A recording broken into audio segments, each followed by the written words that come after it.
Instead of playing A7 like this, try this.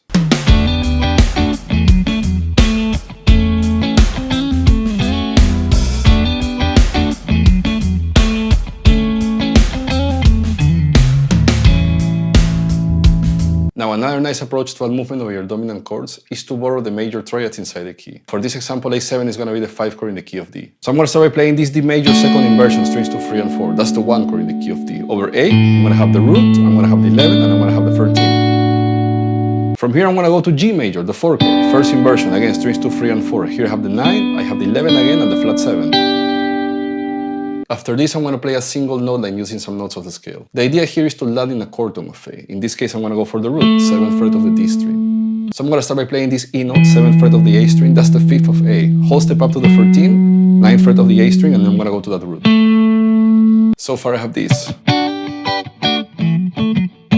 From here, I'm going to go to this A major second inversion, strings 3, 4, and 5. I got the 5th, I got the root, and I got the 3rd.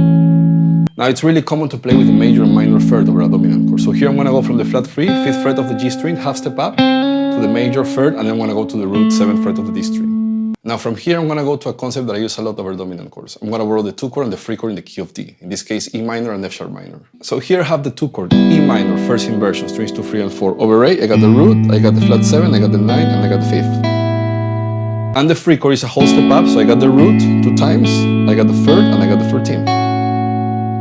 So if I put those two parts together, I have this. Now for the second repetition, I'm going to play exactly the same, but at the end I'm going to play this line.